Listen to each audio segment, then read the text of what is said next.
للمتقين والصلاة والسلام على سيد الأنبياء والمرسلين محمد وآله وصحبه أجمعين. أما بعد فأعوذ بالله من الشيطان الرجيم. بسم الله الرحمن الرحيم. وتوبوا إلى الله جميعا أيها المؤمنون لعلكم تفلحون. وقال الله تبارك وتعالى يا أيها الذين آمنوا توبوا إلى الله توبة نصوحا. وقال الله تبارك وتعالى إن تجتنبوا كبائر ما تنهون عنه نكفر عنكم سيئاتكم وندخلكم مدخلا كريما. وقال الله تبارك وتعالى قل يا عبادي الذين أسرفوا على أنفسهم لا تقنطوا من رحمة الله إن الله يغفر الذنوب جميعا إنه هو الغفور الرحيم.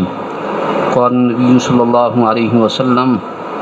من لزم الاستغفار جعل الله له من كل ضيق مخرجا ومن كل هم فرجا ورزقه من حيث لا يحتسب. وقال النبي صلى الله عليه وسلم طوبى لمن وجد في صحيفته استغفارا كثيرا. وقال النبي صلى الله عليه وسلم من أحب أن تسره صحيفته فليكثر فيها من الاستغفار. صدق الله مولانا العلي العظيم وصدق رسوله النبی الأمی الکریم. اللہ تعالیٰ نے دنیا میں انسان کو پیدا فرما کر اس میں خیر اور شر دونوں تقاضے پیدا فرمائے ہیں. انسان کے اندر نیکی کا جذبہ بھی ہے اور اللہ نے اس کے اندر گناہ کی خواہش بھی رکھی ہے. لیکن دنیا میں ایک مخلوق ایسی ہے جس کے اندر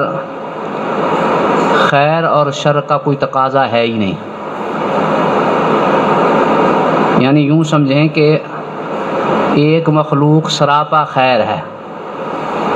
اور ایک مخلوق سراپا شر، اور ایک مخلوق دنیا میں خیر اور شر دونوں کا مجموعہ ہے. فرشتے سراپا خیر ہیں، ان کے اندر گناہ کا کوئی داعیہ، گناہ کا کوئی جذبہ، گناہ کا کوئی خیال تک نہیں آتا.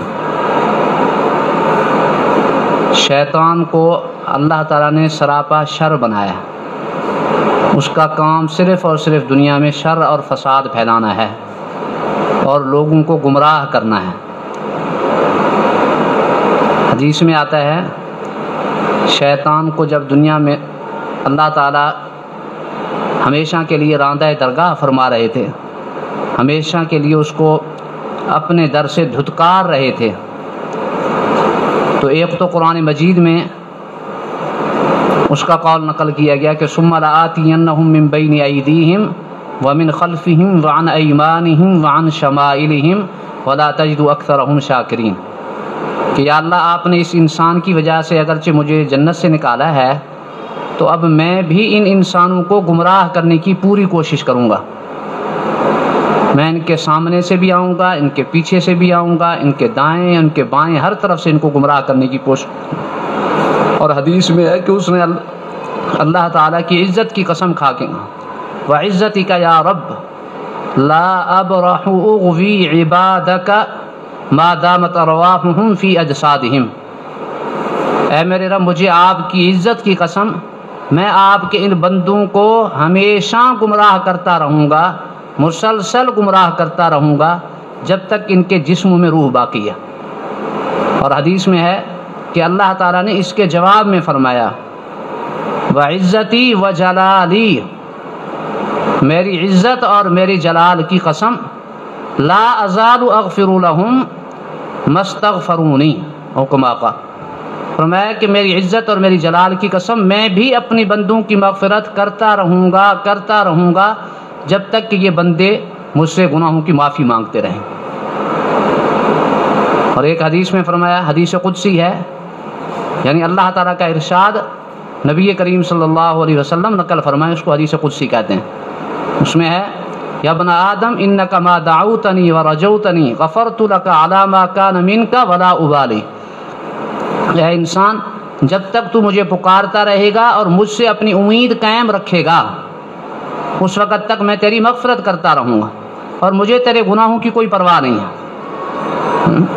غفرت لک علی ما کان منک ولا ابالی، تیرے گناہ جیسے بھی ہیں میں ان کو بخشتا رہوں گا، جتنے بھی گناہ کیوں نہ ہوں،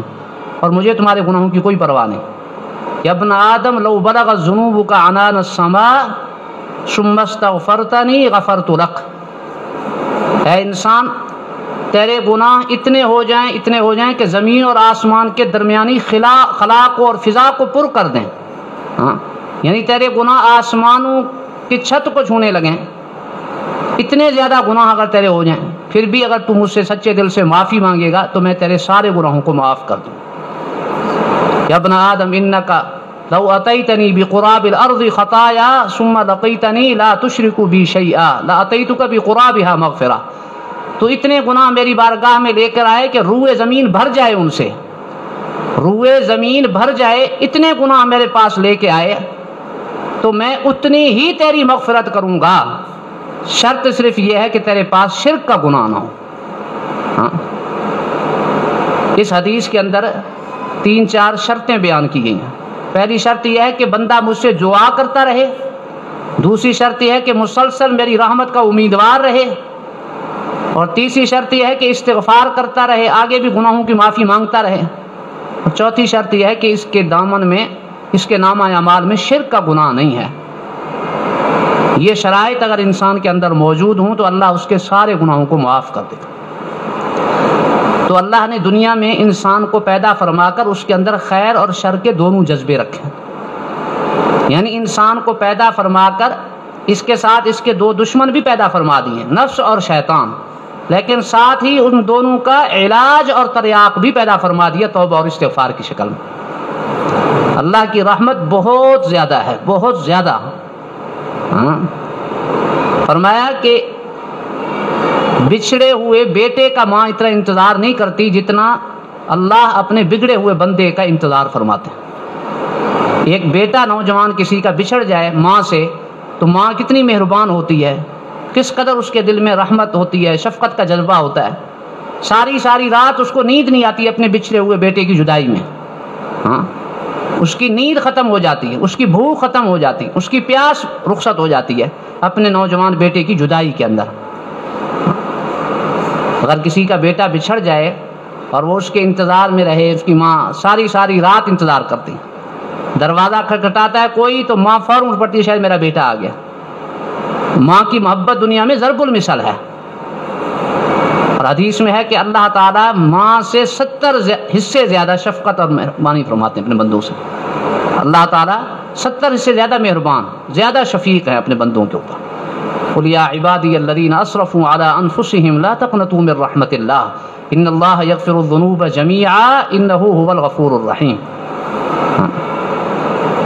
اللہ تعالیٰ کی رحمت کا سب سے بڑا مظہر ہے دنیا میں توبہ اور استغفار ہے۔ انسان سچے دل سے توبہ کر لے تو اللہ تعالیٰ انسان کی ساری کوتاہیوں سے، ساری لغزشوں سے درگزر فرما دیتے۔ اے میرے وہ بندو جنہوں نے اپنے جانوں پر گناہ کر کے ظلم ڈھایا ہے، اللہ کی رحمت سے مایوس نہ ہوں، اللہ سارے گناہوں کو معاف فرما دیں گے، وہ تو ہے ہی غفور و رحیم ذات۔ اس لیے بار بار پورے قرآن مجید کا مطالعہ کریں تو قدم قدم پر اللہ نے انسان کو توبہ کی دعوت دی ہے، اور اللہ کی رحمت کا مظہر جھلکتا ہے بار بار پورے قرآن کے اندر۔ انما التوبۃ علی اللہ للذین یعملون السوء بجہالہ ثم یتوبون من قریب فاولئک یتوب اللہ علیہم وکان اللہ علیما حکیما۔ اللہ تعالیٰ فرما رہے ہیں کہ جو بندے اپنے نادانی کی وجہ سے، ناسمجھی کی وجہ سے گناہ کر بیٹھتے ہیں،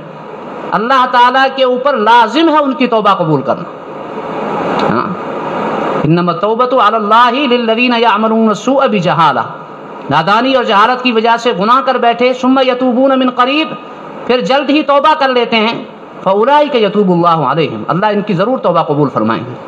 ان تجتنبوا کبائر ما تنہون عنہ نکفر عنکم سیئاتکم وندخلکم مدخلا کریما۔ فرمایا کہ ہم نے تمہیں جن بڑے بڑے گناہوں کے ارتکاب سے منع کیا، اگر تم ان سے بچنے کا اہتمام کرو تو تمہارے چھوٹے موٹے گناہوں کو ہم خود ہی کفارہ کر دیں گے۔ کتنی بڑی رحمت ہے اللہ تعالیٰ کی کہ انسان بڑے گناہوں سے بچنے کا اہتمام کرے تو اللہ فرمانے صغیرہ گناہوں کو ہم خود بخود معاف کرتے رہیں۔ یہ جو چھوٹی چھوٹی نیکیاں ہم کرتے ہیں ہمیں احساس نہیں ہوتا، اس پر ہمارے چھوٹے چھوٹے گناہ معاف ہو رہے ہوتے ہیں سارے۔ چنانچہ حدیث آپ نے سنی اور پڑھی کہ وضو کرتے ہوئے انسان کے سارے جو چھوٹے صغیرہ گناہ ہیں وہ معاف ہو رہے ہوتے ہیں، دھل رہے ہوتے ہیں، آزاد دھل رہے ہوتے ہیں، ان کے ساتھ ساتھ ان سے کیے ہوئے گناہ دھل رہے ہوتے ہیں۔ آپ نے ہاتھ دھوئے تو ہاتھوں سے کیے ہوئے گناہ دھل رہے ہیں، آپ نے کلی کی تو کلی کرتے ہوئے زبان سے چھوٹے موٹے گناہ جو صادر ہوئے وہ دھل گئے، پاؤں دھوتے ہوئے پاؤں کے گناہ دھل گئے، آنکھیں دھلتے ہوئے آنکھوں سے جو چھوٹے موٹے گناہ ہوئے وہ دھل رہے ہیں۔ انسان مسجد کی طرف جاتا ہے، حدیث میں آتا ہے کہ ہر قدم کے اوپر نیکی ملتی ہے اور اس کا ایک گناہ صغیرہ معاف ہو جاتا ہے۔ نماز کے انتظار میں رہتا ہے، اس پر صغیرہ گناہوں کی معافی، بظاہر چھوٹے چھوٹے اعمال ہیں لیکن ان کے اوپر صغیرہ گناہوں کی معافی ہو رہی ہے۔ یہ اللہ تعالیٰ کی رحمت نہیں ہے تو اور کیا ہے؟ اللہ تعالیٰ کی چاہت اور مشیت یہ ہے کہ میرا ہر بندہ میرے راستے پہ آ جائے، اور دنیا کے اندر جو تھوڑی سی سزا ہے اس کی حکمت بھی یہی قرآن نے بیان فرمائی، لِيُذِيقَهُمْ بَعْضَ الَّذِي عَمِلُوا لَعَلَّهُمْ يَرْجِعُونَ، فرمایا کہ جو ہم ان کو بدعمالیوں کی گناہوں کی تھوڑی سی سزا دیتے ہیں، اس کا تھوڑا سا ذائقہ چکھاتے ہیں، تو اس کا مقصد بھی صرف یہ ہے کہ تاکہ ہمارے بندے ہمارے در کی طرف لوٹ آئیں۔ بندے کو مقصد سزا دینا نہیں، اللہ کو کیا ملے گا کسی کو سزا دے کر؟ ما یفعل اللہ بعذابکم ان شکرتم وآمنتم، قرآن کہہ رہا ہے اگر تم صحیح معنوں میں ایماندار بن جاؤ، اللہ کے فرما بردار شکر گزار بندے بن جاؤ، تو اللہ تمہیں عذاب دے کے کیا کرے گا؟ اللہ کو کیا ملے گا تمہیں عذاب دے کر؟ اللہ تعالیٰ کی مشیت تو یہ ہے کہ میرا بندہ میرے در کی طرف لوٹ ہے۔ اس لیے بار بار توبہ اور استغفار، توبہ اور استغفار، پورا قرآن آپ پڑھتے چلے جائیں۔ وَمَن يَعْمَلْ سُوءًا أَوْ يَظْلِمْ نَفْسَهُ ثُمَّ يَسْتَغْفِرِ اللَّهَ يَجِدِ اللَّهَ غَفُورًا رَحِيمًا، فرمایا جو کوئی گناہ کا کام کرتا ہے، اپنے جان کے اوپر ظلم ڈھاتا ہے، گناہ کرتا ہے، ثم یستغفر اللہ، پھر اللہ کی بارگاہ میں معافی مانگتا ہے، یجد اللہ غفور الرحیم، وہ اللہ کو غفور الرحیم پائے گا۔ اندازہ کریں کیا انداز ہے قرآن مجید میں، ایک اللہ تعبدوا الا اللہ اننی لکم منہ نذیر و بشیر، خبردار اللہ کی عبادت کرو۔ وقت کا نبی کہہ رہا ہے میں اللہ کی طرف سے تمہارے لیے نذیر اور بشیر بن کے آیا ہوں، اللہ کے عذاب سے ڈرا رہا ہوں اور اللہ کی رحمت کی امید دلا رہا ہوں، خوشخبریاں سنا رہا ہوں، جہنم سے ڈرا رہا ہوں اور جنت کی خوشخبری سنا رہا ہوں تمہیں۔ وَأَنِ اسْتَغْفِرُوا رَبَّكُمْ ثُمَّ تُوبُوا إِلَيْهِ، اگر اپنے گناہوں کی اللہ سے معافی مانگو گے، اللہ کی طرف رجوع کرو گے، تو يُمَتِّعُكُم مَتَاعًا حَسَنًا إِلَىٰ أَجَلٍ مُّسَمًّى، اللہ تمہیں خوبصورت زندگی عطا کرے گا، بہترین اور خوبصورت مثالی زندگی تمہیں عطا ہوگی۔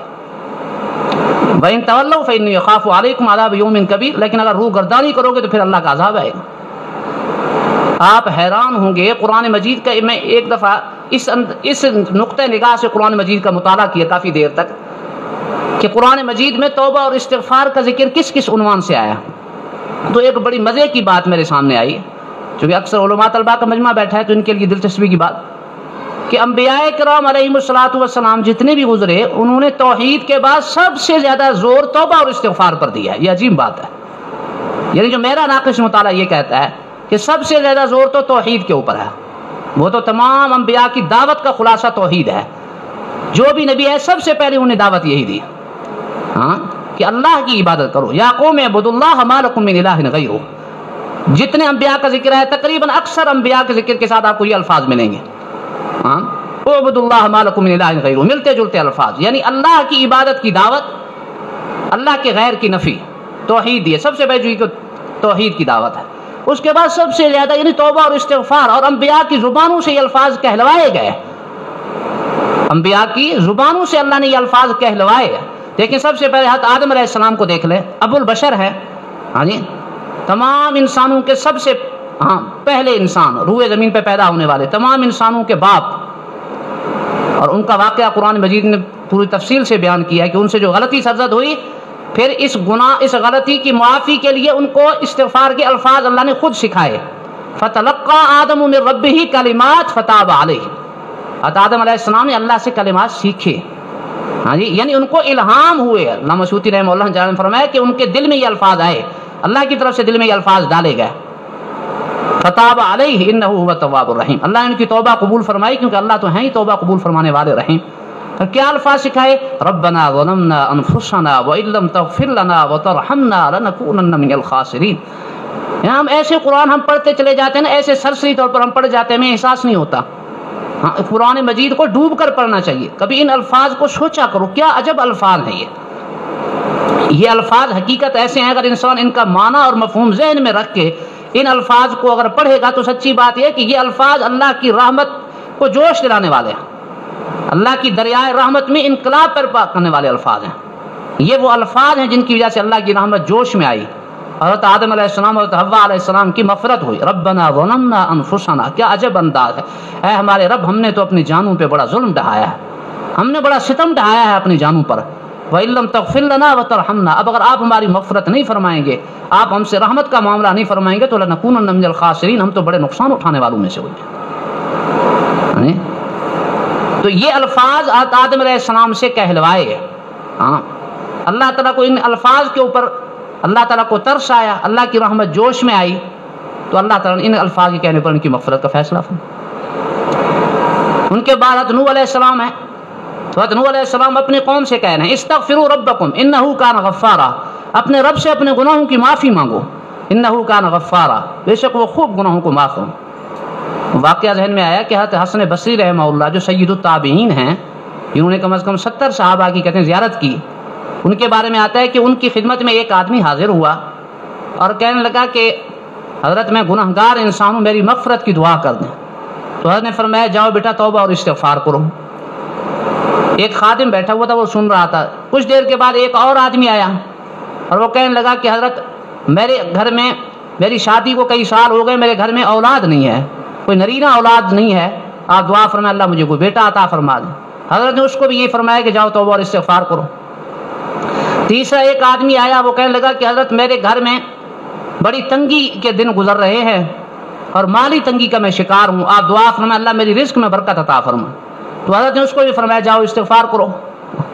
ایک آدمی آیا کہنے لگا کہ حضرت ہمارے ہاں بڑے عرصے سے بارشیں نہیں ہو رہی، قحط سالی ہے، آپ دعا فرمائیں اللہ تعالیٰ کوئی باران رحمت نازل فرمائیں۔ حضرت نے اس کو بھی فرما دیا جاؤ توبہ استغفار کرو۔ ایک آدمی آیا کہنے لگا کہ ہمارے باغ میں پھل نہیں آ رہا، جیسے ہماری زبان میں آج کل اس دور میں کوئی کہہ کہ دعا فرمائیں کہ میرا بزنس بڑھ جائے، میری پیداوار اچھی ہو جائے، اس نے اس وقت کے لحاظ سے یہ دعا کروائی۔ وظیفہ پوچھا نے فرمایا جاؤ استغفار کرو۔ مختلف لوگوں کو حضرت ایک ہی وظیفہ بتاتے رہے۔ وہ جو خادم تھا وہ کوئی بے تکلف تھا، کہنے لگا حضرت آپ کو اچھا وظیفہ ہاتھ آ گیا، جو بندہ بھی آ رہا ہے سب کو آپ ایک ہی وظیفہ پکڑاتے جا رہے ہیں، ہر ایک سے آپ کہہ رہے ہیں استغفار کرو استغفار کرو۔ تو حضرت نے فرمایا کہ بیٹا میں نے اپنی طرف سے نہیں کہا، اللہ کا قرآن کہہ رہا ہے۔ پھر یہ قرآن مجید کی یہ آیات پڑھی استغفروا ربکم انہ کان غفارا یرسل السماء علیکم مدرارا ویمددکم باموال وبنین ویجعل لکم جنات ویجعل لکم انہارا۔ حضرت نوح علیہ السلام نے فرمایا اپنے قوم سے کہ اپنے رب سے اپنے گناہوں کی معافی مانگو، استغفار کرو، انہ کان غفارا، بے شک وہ خوب بخشیں، تمہارے گناہ معاف ہوں گے۔ یرسل السماء علیکم مدرارا، تمہارے اوپر آسمانوں سے موسلادھار بارشیں نازل ہوں گی۔ وَيُمْدِدْكُمْ بِأَمْوَالٍ وَبَنِينَ، اللہ مال عطا فرمائیں گے اور خوب بیٹے عطا فرمائیں گے، مال اور بیٹوں کے ذریعے اللہ تمہاری نصرت فرمائیں گے، تمہاری مدد فرمائیں گے۔ وَيَجْعَلْ لَكُمْ جَنَّاتٍ وَيَجْعَلْ لَكُمْ أَنْهَارًا، اور اللہ تمہیں خوب باغات بھی عطا کریں گے، یعنی ان میں خوب فائدہ ہوگا، اس کا تم خوب پھل اٹھاؤ گے، اور اللہ تمہیں نہریں بھی دیں گے۔ معلوم ہوا کہ اگر کسی کے گھر کے اندر پانی کی کمی ہے تو وہ بھی استغفار کرے۔ کسی کے گھر میں اگر نرینہ اولاد نہیں ہے، قرآن کہہ رہے ہے کہ تم استغفار کرو اللہ تمہیں نرینہ بیٹا عطا فرمائے۔ گناہوں کی معافی پر تو استغفار سے گناہوں کی معافی تو ویسے ہی ہے، تو اس کے ساتھ یہ سارے فوائد بھی سامنے آ گئے۔ کبھی ہم نے سوچا قرآن کی تلاوت کرتے ہوئے کہ استغفار ایک چھوٹا سا وظیفہ ہے، ہم ایسے سطح پر گزر جاتے ہیں، یہ الفاظ پڑھتے ہوئے ہمیں کبھی خیال ہی نہیں آتا۔ عمل کی نیت سے ہم قرآن کی تلاوت کریں تو سچی بات یہ کہ سب کچھ قرآن میں ملے گا آپ کو۔ حضرت ابراہیم علیہ السلام ہیں، اولو العزم پیغمبر ہیں، اور محققین کی تحقیق کے مطابق نبی کریم صلی اللہ علیہ وسلم کے بعد تمام انبیاء میں سب سے اونچا مقامات ابراہیم علیہ السلام کا ہے۔ ان کو آپ دیکھ رہے ہیں، دعا جو ہے ان کی معروف رب اجعلنی مقیم الصلاۃ ومن ذریتی ربنا وتقبل دعا۔ آگے کیا فرمایا؟ ربنا اغفر لی ولوالدی وللمؤمنین یوم یقوم الحساب،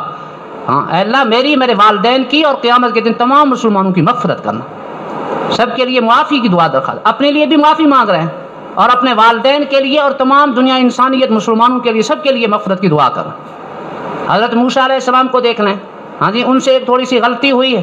غلطی سے بندہ ان کے ہاتھ سے قتل ہوا تو کیا کرے؟ رب انی ظلمت نفسی فاغفر لی،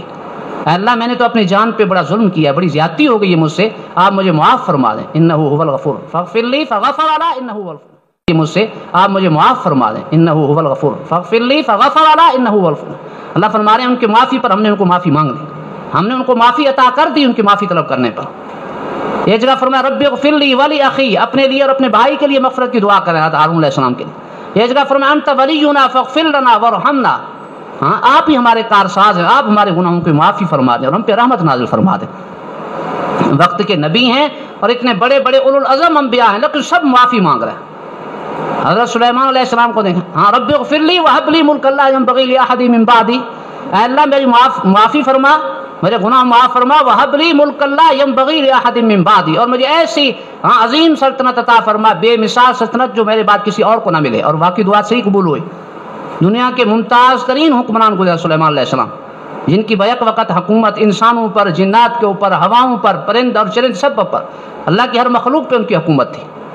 ایسا حکمران آج تک دنیا میں نہیں آیا۔ ان کی دعا تھی وہب لی ملک اللہ جنب، لیکن اس سے پہلے مغفرت کی دعا کی انہوں نے۔ اور حضرت یونس علیہ السلام کو دیکھ لیں، ہاں کتنی بڑی آزمائش آئی ان کے اوپر کہ ایک جیتا جی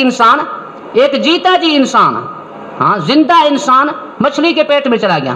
تو وہاں پر بھی ان کی معافی مغفرت کی دعا سے ہوئی، استغفار کی برکت سے اللہ نے ان کو نجات عطا فرمائی۔ لا الہ الا انت سبحانک انی کنت من الظالمین، یہ تو الفاظ ایسے کہ ان کے اوپر تو مستقل بیان ہونا چاہیے۔ آیت کریمہ کے فضائل بڑے عجیب ہیں، لیکن میں صرف یہاں دلیل کے طور پر موضوع کی مناسبت سے آیت پڑھ رہا ہوں۔ اللہ تعالیٰ فرما رہے ہیں کہ انہوں نے معافی کی دعا مانگی، ہاں تو اللہ تعالیٰ فرما رہے ہیں فاستجبنا لہ فنجیناہ من الغم، ہم نے ان کی دعا قبول فرما دی اور ہمیشہ کہ ان کو غم سے نجات عطا، وکذالک ننجی المؤمنین، اور اسی طریقے سے مومنوں کو نجات دیتے رہیں گے۔ فصیح نے فرمایا یہ مطلب نہیں ہے کہ آگے قیامت تک دوسرے مومن بھی مچھلی کی پیٹ میں جاتے رہیں گے تو یہ دعا پڑھیں گے، مطلب یہ نہیں، مطلب یہ ہے کہ جیسے حضرت یونس علیہ السلام کے اوپر اتنی بڑی آزمائش آئی، اتنی بڑی پریشانی آئی، اور انہوں نے اس پریشانی کے عالم میں اللہ سے معافی مانگی، ہاں استغفار طلب کیا، اللہ نے ان کی معافی فرما دی۔ اسی طریقے سے جو مسلمان پریشانی کے عالم میں اللہ کی بارگاہ میں رجوع کریں گے، معافی مانگتے رہیں گے، اپنے گناہوں پر استغفار کریں گے، اللہ کا وعدہ ہے ہم ان کو اس پریشانی سے نجات عطا فرمائیں گے۔ حضرت ہود علیہ السلام اپنے قوم سے کہہ رہے ہیں وَيَا قَوْمِ اسْتَغْفِرُوا رَبَّكُمْ ثُمَّ تُوبُوا إِلَيْهِ يُرْسِلِ السَّمَاءَ عَلَيْكُمْ مِدْرَارًا وَيَزِدْكُمْ قُوَّةً إِلَىٰ قُوَّتِكُمْ وَلَا تَتَوَلَّوْا مُجْرِمِينَ۔ حضرت شعیب علیہ السلام نے اپنے قوم سے فرمایا یا قوم استغفروا ربکم ثم توبوا الیہ ان ربی رحیم ودود۔ حضرت صالح علیہ السلام نے فرمایا قال یا قوم اعبدوا اللہ ما لکم من الہ غیرہ هو انشأکم من الارض واستعمرکم فیہا فاستغفروہ ثم توبوا الیہ ان ربی قریب مجیب۔ یہ میں نے ایک نمونہ صرف آپ کے سامنے دکھایا کہ جتنے بھی انبیاء گزرے ہیں ان تمام انبیاء کی زبان سے استغفار کے الفاظ کہلوائے گئے، تاکہ قیامت تک آنے والی نسل انسانیت جو ہے، دنیا انسانیت کو یہ سبق ملے کہ تم سے گناہ سرزد ہوں گے، تم اللہ کی بارگاہ میں اپنے گناہوں کی معافی مانگو گے تو تمہیں بھی اپنے گناہوں کے اوپر معافی ملے گی۔ جب وقت کے اتنے بڑے انبیاء جو ہیں ہی معصوم ہیں، جب وہ اپنی کوتاہیوں کی معافی مانگ رہے ہیں، اور سب سے بڑھ کر تو اللہ کے محبوب صلی اللہ علیہ وسلم، ان سے کیا فرمایا فَاعْلَمْ أَنَّهُ لَا إِلَٰهَ إِلَّا اللَّهُ وَاسْتَغْفِرْ لِذَنبِكَ وَلِلْمُؤْمِنِينَ وَالْمُؤْمِنَاتِ، آپ اپنے لیے بھی معافی مانگیے اور مسلمان مردوں اور مسلمان عورتوں کے لیے معافی مانگیے۔ اور آخر میں فرمایا کہ جب اللہ کے محبوب صلی اللہ علیہ وسلم کے وصال کا وقت قریب آیا اور ساری اللہ تعالیٰ نے اپنے سارے اللہ نے وعدے پورے فرما دیے، حجۃ الوداع کا موقع بھی گزر گیا، ہاں مکہ تو پہلے فتح ہو چکا، ہاں تو کیا فرمایا اذا جاء نصر اللہ والفتح ورأیت الناس يدخلون فی دین اللہ افواجا، جب اللہ کی مدد آ چکی اور فتح بھی آ گئی تو اب آپ کیا کریں فسبح بحمد ربک واستغفر، اپنے رب کی تسبیح بیان کریں اور استغفار کریں، اللہ کی تعریف بیان کرتے ہوئے تسبیح کا اہتمام کریں، ہاں اور استغفار۔ چنانچہ حضرت عائشہ رضی اللہ عنہا فرماتی ہیں کہ رسول اللہ صلی اللہ علیہ وسلم آخر کے اندر سب سے زیادہ یہی کلمات پڑھتے تھے سبحان اللہ و بحمدہ استغفر اللہ و اتوب الیہ، وہ الفاظ جن کے اندر اللہ کی بڑائی کے کلمات، اللہ کی تعریف اور استغفار کا مضمون، اللہ تعالیٰ کے محبوب صلی اللہ علیہ وسلم اکثر وہ کلمات زیادہ پڑھتے تھے۔ تو میں نے ایک نمونہ آپ کو دکھایا کہ یہ دیکھیں تمام انبیاء کرام آدم علیہ السلام سے لے کر نبی کریم صلی اللہ علیہ وسلم تک تمام انبیاء سے استغفار کے کلمات منقول ہیں، اور یہ تمام آیات آپ نے سن لی۔ نبی کریم صلی اللہ علیہ وسلم کی احادیث کے ذخیرے پر ایک نگاہ ڈالیں تو آپ کو جا بجا یہ چیز نظر آئے گی۔ سب سے زیادہ میں نے بتایا کہ قرآن مجید کا سرسری مطالعہ کرنے سے یہ بات بالکل واضح ہو کر سامنے آتی ہے کہ انبیاء کرام علیہ الصلوۃ والسلام نے سب سے زیادہ توحید کی دعوت دی، اور اس کے بعد سب سے زیادہ زور توبہ اور استغفار پہ دیا۔ چنانچہ نبی کریم صلی اللہ علیہ وسلم نے بار بار استغفار کے فضائل، اور خود آپ صلی اللہ علیہ وسلم کا معمول بار بار کیا تھا۔ حضرت ابو ہریرہ رضی اللہ تعالیٰ عنہ فرماتے ہیں کہ کہ نبی کریم صلی اللہ علیہ وسلم اللہ کی قسم کھا کے ارشاد فرمایا واللہ انی لاستغفراللہ فی اليوم اکثر من 70 مرہ، او کما قال، کہ نبی کریم صلی اللہ علیہ وسلم اللہ کی قسم کھا کے ارشاد فرما رہے ہیں کہ اللہ کی قسم میں اپنے اللہ کی بارگاہ میں دن میں 70 سے زائد مرتبہ توبہ اور استغفار کرتا ہوں۔ محدثین نے فرمایا کہ 70 کی تعداد یہاں مراد نہیں ہے بلکہ کثرت مراد ہے، یعنی میں زیادہ سے زیادہ توبہ اور استغفار کرتا ہوں۔ لیکن آپ صلی اللہ علیہ وسلم کے پاؤں مبارک پر ورم آ رہا ہے، اتنی عبادت فرما رہے کہ پاؤں مبارک پر ورم آ رہا ہے، ہاں جی، ساری رات کھڑے ہیں، اور اما عائشہ کیا عرض کر رہی ہیں، یا رسول اللہ آپ تو بخشے ہیں، آپ کو کیا ضرورت اس قدر تکلیف اٹھانے کی؟ تو کیا فرمایا افلا اکون عبدا شکورا، کیا میں اللہ کا شکر گزار بندہ نہ بنوں؟ حالانکہ معصوم ہیں آپ صلی اللہ علیہ وسلم کی لیغفر لک اللہ ما تقدم من ذنبک وما تأخر، اللہ نے وعدہ فرما دیا اگلے پچھلے سارے گناہ آپ کے معاف، آپ سے گناہ ہوا ہی نہیں کوئی، ہاں کوئی کوتاہی لغزش نبوت سے پہلے ہوئی، فرمایا سارا کچھ ہم نے صاف کر دیا، لیکن اس کے باوجود آپ صلی اللہ علیہ وسلم اتنی عبادت فرما رہے ہیں، اس قدر دن میں 70 سے زائد مرتبہ۔ اور حضرت عبداللہ ابن عمر فرماتے ہیں کننا نعد لرسول اللہ صلی اللہ علیہ وسلم فی المجلس سبحان اللہ و بحمدہ استغفر اللہ و اتوب الیہ، اور ایک روایت میں رب اغفر لی وتب علی انک انت التواب الرحیم، فرمایا کہ ہم ایک مجلس میں اللہ کے محبوب صلی اللہ علیہ وسلم کی زبان مبارک سے 100 مرتبہ یہ الفاظ سنتے تھے، ایک مجلس میں آپ پڑھتے تھے رب اغفر لی وتب علی انک انت التواب الرحیم، اے میرے اللہ میری مغفرت فرما دی، میری توبہ قبول فرما دی، آپ تو توبہ قبول فرمانے والے خوب مہربان ذات ہیں۔ اس لیے نبی کریم صلی اللہ علیہ وسلم نے امت کو بھی ترغیب دی اور فرمایا من لازم الاستغفار جعل اللہ له من كل ضيق مخرجا ومن كل هم فرجا ورزقه من حيث لا يحتسب، فرمایا جو آدمی کثرت سے استغفار کرتا ہے اس کے اوپر 3 انعامات ہیں، جو آدمی زیادہ سے زیادہ استغفار کرے گا اس کو 3 انعام ملیں گے، جعل اللہ له من كل ضيق مخرجا، فرمایا کہ ہر مصیبت سے کشادگی کے راستے کھلیں گے، ہر مصیبت سے کشادگی کے راستے کھلیں گے، ومن كل هم فرجا، اور ہر پریشانی کو اللہ دور فرمائیں گے، وَرَزَقَهُ مِنْ حَيْثُ لَا يَحْتَسِبُ، اور اللہ ایسی جگہ سے رزق عطا فرمائیں گے جہاں سے انسان کا گمان ہی نہیں۔ یہ کثرت استغفار کے اوپر یہ انعامات کا وعدہ۔ اور ایک حدیث میں فرمایا طوبیٰ لمن وجد فی صحیفته استغفارا کثیرا، محدثین نے فرمایا کہ طوبیٰ کے 2 معنی، ایک معنی خوشخبری ہے اور دوسرا قول ہے کہ طوبیٰ سے مراد جنت کا طوبیٰ درخت ہے، یہ جنت کا سب سے خوبصورت اور خوب بہترین اور سب سے لذیذ ترین درخت ہوگا جنت میں، اس کا نام طوبیٰ ہے۔ فرمایا کہ اس کے پہلے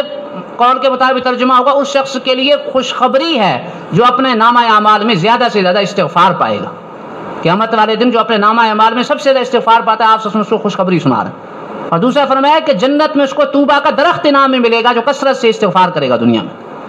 اور ایک حدیث میں فرمایا من احب ان تسرہ صحیفته فلیکثر فیہا من الاستغفار، جو انسان یہ چاہتا ہے کہ کل دن قیامت کے جنت کے اندر اس کو اس کا نامہ اعمال خوش کر دے، میں بھی چاہتا ہوں آپ کی بھی چاہتا ہے نا کہ ہمارا نامہ اعمال ہمیں دائیں ہاتھ میں ملے اور ہم بھی کل قیامت کے دن فخر سے کہیں ہاں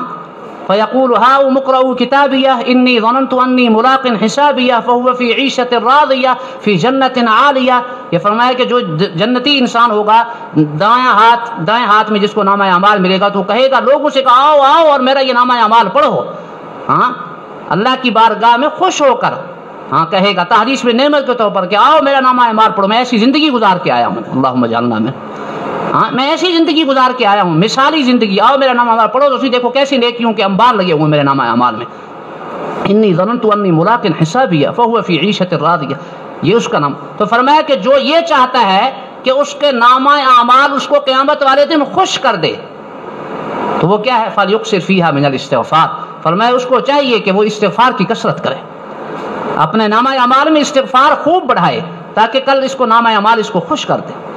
اور ایک حدیث میں فرمایا من قال استغفر اللہ الذی لا الہ الا هو الحی القیوم واتوب الیہ غفر له وان کان قد فر من الزحف، فرمایا کہ جو یہ کلمات پڑھتا ہے استغفر اللہ الذی لا الہ الا هو الحی القیوم واتوب الیہ، یہ کلمات پڑھتا ہے اس کے سارے گناہ، محدثین نے فرمایا گناہوں سے مراد صغیرہ گناہ ہیں، اس کے سارے صغیرہ گناہ معاف ہو جائیں گے چاہے وہ میدان جہاد سے پیٹھ پھیر کر کیوں نہ بھاگا ہو، اس ایسے گناہ بھی اس کے معاف ہو جائیں گے۔ یہ اچھا ایک بات یہاں پر یہ بھی ذہن میں رکھیں کہ اب یہ استغفار کے فضائل تو آپ سنیں، ایک تو یہ ذہن میں رکھیں کہ یہ توبہ اور استغفار یہ 2 لفظ ملتے جلتے ہیں، یہ دونوں کا مفہوم ایک ہے، لیکن توبہ کا فرق مفسرین نے یہ لکھا کہ توبہ کا مطلب ہے گناہ کا چھوڑنا گناہ کا چھوڑنا، یعنی دل سے ندامت و ارادہ کر لے کہ آئندہ میں نے گناہ نہیں کرنا، تو اس ندامت کا اظہار جو ہے اس کو استغفار کہتے ہیں۔ یعنی توبہ دل کا فعل ہے کہ انسان سچے دل سے نادم ہو جائے اور پکی توبہ کر لے، ارادہ کر لے کہ آئندہ میں نے گناہ نہیں کرنا۔ اور قرآن مجید میں جو فرمایا توبوا الی اللہ جمیعا ایھا المؤمنون لعلکم تفلحون، اے سارے لوگوں، تم سارے لوگ توبہ کرو تاکہ تم فلاح پا سکو۔ فلاح کس کو کہتے ہیں؟ ہم اس کا ترجمہ کرتے ہیں خوشحالی، تاکہ تم کامیاب ہو جاؤ، خوشحال ہو جاؤ۔ یہ حقیقت یہ ہے کہ اردو کا دامن چونکہ تنگ ہے، اس وجہ سے ہم یہ معنی کرتے ہیں، ورنہ یہ ایسا جامع لفظ ہے، اس کا اردو میں متبادل ہے ہی نہیں، یہ اتنا جامع لفظ ہے، اس کا ترجمہ ہی نہیں ہو سکتا اردو میں۔ اتنی بڑی کامیابی، یعنی یوں سمجھیں کہ ایسی خوشی جس کے بعد غم کا کوئی نشان نہیں، ایسی کامیابی جس کے بعد ناکامی کا کوئی نشان نہیں، ایسی صحت جس کے بعد بیماری کا کوئی نام و نشان نہیں، یعنی ہر کامیابی تمہیں کس پہ ملے گی؟ اللہ فرما رہے ہیں اللہ کی بارگاہ میں توبہ کرو، توبوا الی اللہ جمیعا۔ بلکہ عجیب بات، توبہ کے اوپر تو بہت سارے آیات میں نے کافی سارے تو آپ کو سنا دیے، الا من تاب وآمن وعمل عملا صالحا فاولئک یبدل اللہ سیئاتہم حسنات۔ فرمایا کہ جو سچے دل سے توبہ کرتا ہے اللہ اس کے گناہ تو معاف فرمائیں گے، اس کے ساتھ ایک بڑا انعام یہ ہے کہ بعض لوگوں کی توبہ اللہ کی بارگاہ میں اتنی قبول ہو جاتی ہے، ان کی توبہ اس قدر پرخلوص ہوتی ہے کہ اللہ نہ صرف یہ کہ ان کو گناہوں کو مٹاتے ہیں بلکہ گناہوں کے بدلے میں ان کی نیکیاں لکھ دیتے ہیں، ایسے گناہ صاف ہو جاتے ہیں۔ یعنی ایسے سمجھیں کہ بال صفا پاؤڈر ہے توبہ، بس جیسے بال صفا پاؤڈر ہے نا، ہاں اس پاؤڈر کے استعمال کرنے سے بال بالکل صاف ہو جاتے ہیں، تو توبہ کرنے کی وجہ سے انسان کے گناہ ایسے ختم ہو جاتے ہیں۔ سارے فضائل، پورا قرآن حدیث بھرا ہوا، ان اللہ یحب التوابین ویحب المتطہرین، فرمایا توبہ کی برکت سے انسان اللہ کا محبوب بن جاتا ہے، اللہ ایسے انسان سے محبت فرماتے ہیں جو صحیح دل میں سچے دل سے اللہ کی بارگاہ میں آ کے توبہ کرے، ان اللہ یحب التوابین۔ اور ایک حدیث میں فرمایا التائب حبیب اللہ، توبہ کرنے والا اللہ کا محبوب بن جاتا ہے۔ ایک حدیث میں فرمایا التائب من الذنب کمن لا ذنب لہ، توبہ کرنے والا ایسے ہے جیسے اس کا کوئی گناہ ہے ہی نہیں، کوئی اس نے گناہ کیا ہی نہیں۔ ایک ہے گناہ کو معاف فرمانا، دوسرا گناہ کو مٹا دینا، تاکہ کل قیامت کے دن اللہ فرماتے ہیں میرا بندہ دیکھ کے شرمندہ بھی نہ ہو، ہاں اس کا گناہ کا نشان ہی مٹا دیا جاتا ہے۔ اگر گناہ معاف ہو جائے لیکن کل انسان کو یہ دکھایا جائے کہ دنیا میں تم نے یہ گناہ کیے تھے، تو بھی انسان کو، جنتی کو پریشانی ہوگی، پریشانی ہوتی کہ اچھا میں اللہ کی نافرمانیاں کرتا رہا، یہ تو اللہ کی کریمی کہ مجھے معاف کر، لیکن اللہ فرما رہے ہیں توبہ کرنے پر ہم گناہ کو مٹا دیتے ہیں، ان کا نشان ہی ختم کر دیتے ہیں، تاکہ قیامت کے دن ہمارے بندے کو شرمندگی کا احساس ہی نہ ہو۔ اور ایک حدیث میں فرمایا گیا کہ جب انسان توبہ کر لیتا ہے تو اللہ کی مدد اس کے ساتھ شامل حال ہو جاتی ہے، اللہ کی مدد شامل حال ہو جاتی ہے۔ سو قرآن فإن عبادی لیس لک علیہم سلطان، فرمایا میرے بعض بندے ایسے ہیں کہ ان کے اوپر شیطان کا بس چل ہی نہیں سکتا، شیطان کا زور چل ہی نہیں سکتا ان کے اوپر۔ یہ ایسے لوگ ہیں جن کی توبہ اللہ کی بارگاہ میں قبول ہو جاتی ہے۔ اور بعض مفسرین نے فرمایا کہ یہ جو آیت ہے ان الذین قالوا ربنا اللہ ثم استقاموا تتنزل علیہم الملائکہ، یہ تائبین کے بارے میں فرمایا جو بندے ایمان لانے کے بعد ان سے گناہ ہوتے ہیں اور سچی توبہ کر لیتے ہیں اللہ کی بارگاہ میں، ان کو یہ انعام دیا جا رہا ہے تنزل علیہم الملائکہ، کہ کل وہاں جب ان کی موت کا وقت قریب ہوگا تو موت کے وقت اللہ تعالیٰ کی طرف سے فرشتے ان کے سامنے آئیں گے اور ان کو خوشخبری سنائیں گے، اور جنت کے اندر جو ان کا ٹھکانہ ہے وہ ان کو دکھائیں گے اور ان سے کہیں گے اللہ تخافوا ولا تحزنوا، کسی قسم کا خوف اور غم جو ہے وہ اپنے دل سے نکال دو، ہاں نہ پیچھے کا کوئی غم، نہ آئندہ کو کوئی ڈر، کسی قسم کی کوئی پریشانی نہیں ہوگی تمہارے اوپر اب۔ وابشروا بالجنت التي كنتم توعدون، اور جنت میں جس جنت کا تمہیں وعدہ دیا گیا اس کو خوشخبری سن لو۔ تو میں عرض یہ کر رہا تھا کہ یہ سارے فضائل یہ کس کے اوپر ہے؟ توبہ اور استغفار پر۔ توبہ نام ہے دل کی ندامت کا، سچے دل سے گناہوں سے توبہ کر لیں، گناہ چھوڑنے کا عزم کر لیں، اور زبان سے اس کا اظہار یہ استغفار ہے۔ تو استغفار کے لیے بہت سے کلمات ہیں، ٹھیک ہے نا، اب وقت تھوڑا ہے ورنہ سارے الفاظ نقل کرتا، لیکن علماء نے فرمایا کہ سب سے جامع الفاظ یہی ہیں جو میں نے ابھی آپ کے سامنے پڑھے، جو حدیث میں نے سنائی، استغفر اللہ الذی لا الہ الا هو الحی القیوم واتوب الیہ، یہ صحیح حدیث سے یہ الفاظ سب سے مستند جو الفاظ ہیں وہ یہی ہیں۔ اور ہمارے اکابر سید محمد حسین احمد مدنی رحمہ اللہ بڑے بڑے اکابر کے معمولات میں نے پڑھا کہ وہ اسی استغفار کے کلمات کو دہراتے تھے۔ میں بھی ساتھیوں کو یہی بتاتا ہوں، استغفر اللہ ربی من کل ذنب واتوب الیہ، یہ بھی الفاظ ٹھیک ہیں لیکن اس کی سند کمزور ہے حدیث سے، مضبوط سند کے ساتھ یہ الفاظ سب سے زیادہ ہے۔ ایک سید الاستغفار جن کو استغفار کا سردار کہا گیا، اللہم انت ربی لا الہ الا انت خلقتنی وانا عبدک، یہ جو دعا ہے صبح شام پڑھنے کی بجائے، یہ تو سب سے زیادہ جامع ہے، ہاں، اور اس سے جو مختصر کلمات میں سب سے جامع یہی الفاظ ہیں۔ اور اگر اتنا وقت نہ ہو تو سب سے مختصر الفاظ استغفر اللہ کے ہیں، حدیث میں فرمایا کہ نبی کریم صلی اللہ علیہ وسلم تو رات دن اوڑھنا بچھونا استغفار تھا. آپ صلی اللہ علیہ وسلم نماز میں بھی بار بار یہی پڑھتے تھے. آپ حیران ہوں گے بہت سی نیکیوں کی تکمیل کے اوپر استغفار کا حکم دیا گیا. آپ وضو کرتے ہیں, ہاں جی, وضو کرنے کے بعد جو دعائیں ان میں سے کون سی دعا, ایک آخری دعا کیا ہے, سبحانک اللہم و بحمدک اشہد ان لا الہ الا انت استغفرک و اتوب الیک. وضو کیا آپ نے, عبادت کیا آپ نے, لیکن آپ کو حکم دیا جا رہا ہے کہ اس کے بعد آپ نے استغفار کرنا ہے. نماز ہے, آپ نے نماز پڑھی تو حدیث میں کیا ہے, نماز کے بعد پہلے کہو اللہ اکبر باواز بلند, ہاں تھوڑی سی ہلکی سی آواز بلند ہو, پھر 3 دفعہ کیا پڑھنا ہے, استغفر اللہ استغفر اللہ استغفر اللہ. وضو کی تکمیل پر استغفار, نماز کی تکمیل پر استغفار ہے. تہجد کی نماز کی کتنے فضائل, پورا قرآن بھرا ہوا ہے, پورے احادیث کے کتنے بے شمار احادیث تہجد کے فضائل میں. لیکن صحابہ کرام کے بارے میں ہے کانوا قلیلا من اللیل ما یہجعون وبالاسحار هم یستغفرون, رات کا بہت کم حصہ سوتے تھے, بہت کم حصہ, لیکن سحری کے وقت میں اٹھ کے اللہ کی بارگاہ میں معافی مانگتے تھے اپنے سے, اس وقت بھی استغفار کر رہے ہیں. حج کی عبادت کتنی بڑی عبادت ہے, اس کے بارے میں فرمایا کہ جب حج سے عرفات سے جب واپس آ جاؤ, اور عرفات سے واپس آنے کے بعد, ہاں جی, اس کے بعد جب واپس آئیں گے تو رات کے وقت وہاں پڑاؤ ہوگا راستے میں, اور اس کے بعد پھر جب آگے 3 دن مینا میں آ کے ٹکنا ہے تو وہاں کیا حکم دیا, ثم افیضوا من حیث افاضنا. عرفات کے بعد مزدلفہ آنا ہے, پھر اس کے بعد مینا میں آ کے 3 دن قیام کرنا ہے. فرمایا ثم افیضوا من حیث افاض الناس واستغفروا اللہ. اتنی بڑی عبادت کر کے حکم ہو رہا ہے کہ یہاں پر بھی اللہ سے معافی مانگو. تو محدثین نے فرمایا کہ یہ عبادات کے بعد, نیکیوں کے بعد استغفار کی اس لیے کہا جا رہا ہے کہ اصل میں انسان جتنی بھی اچھی عبادت کر لے اس کی عبادت میں کمی ہوتی ہے, اس کی عبادت میں کمی رہ جاتی ہے. ما عبدنا کا حق کا عبادتک, ہاں ما عبدنا کا حق کا عبادت, اے اللہ ہم آپ کی عبادت کا حق نہ ادا کر سکے. صحابہ ساری رات روتے تھے, ساری رات عبادت کرتے تھے, آخر کے اندر یہ ما عبدنا حق کا عبادتک, اے اللہ ہم آپ کی عبادت کا حق نہ ادا کر سکے. تو ساری بات کا خلاصہ یہ ہے کہ اللہ تعالیٰ نے دنیا میں انسان کو پیدا فرما کر خیر اور شر کے دونوں پہلو رکھ دیے. انسان سے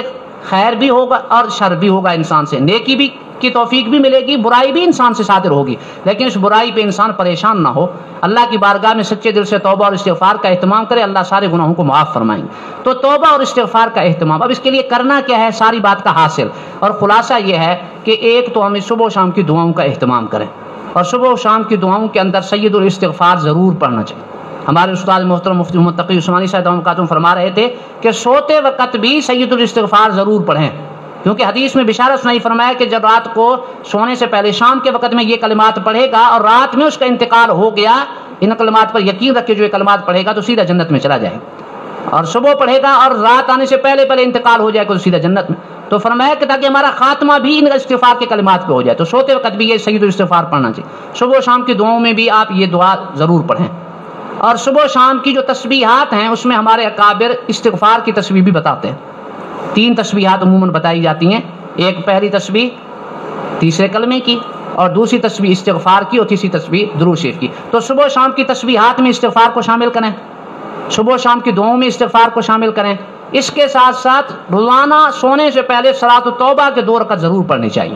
کیونکہ اکثر علماء طلباء کا مجمع ہے, اس لیے ان سے بھی درخواست کر رہا ہوں کہ سونے سے پہلے آپ معمول بنا لیں کہ ہم نے 2 رکعت صلاۃ التوبہ کے ضرور پڑھ کے سوئیں. تو انشاءاللہ ہمارا خاتمہ ایمان پہ ہوگا اور سارے گناہوں کی معافی ہوگی. اس کے بعد ہم سوئیں گے تو گویا موت کی آغاز میں چلے گئے, تو اگر موت آ بھی گئی تو انشاءاللہ یقین مغفرت کے فیصلے ہوں گے.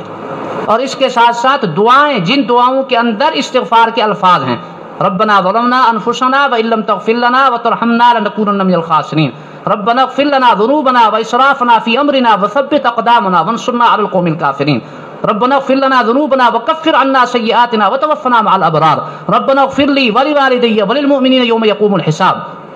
اللهم اغفر لنا وللمؤمنين والمؤمنات والمسلمين والمسلمات الاحياء منهم والاموات ولاخواننا الذين سبقونا بالایمان. اور قرآن مجید کی دعا, ربنا اغفر لنا ولاخواننا الذين سبقونا بالایمان ولا تجعل في قلوبنا غلا للذين آمنوا ربنا انك رؤوف رحیم. یعنی دعاؤں میں کے اندر بھی ہم ان مغفرت والی دعاؤں کو ضرور مانگا کریں, یہ معمول بنا لیں. جو دعائیں مغفرت کی آپ کو یاد ہیں, قرآن مجید کے اندر بھی بہت سی دعائیں ہیں اور احادیث کے اندر بھی بہت سی جن میں مغفرت کی دعا ہے, ان دعاؤں کو بھی ہم خاص اپنے دعاؤں میں شامل کریں, تو انشاءاللہ یقینا اللہ کی طرف سے مغفرت کے فیصلے ہوں گے. اور آپ نے یہ تو بہت کم حصہ سنا ہے فضائل کا. اس توبہ اور استغفار کے اوپر تو موضوع ایسا ہے کہ اس کے اوپر تو کئی گھنٹوں کا بیان بھی ناکافی ہے. ہاں جی, اتنے فضائل ہیں استغفار.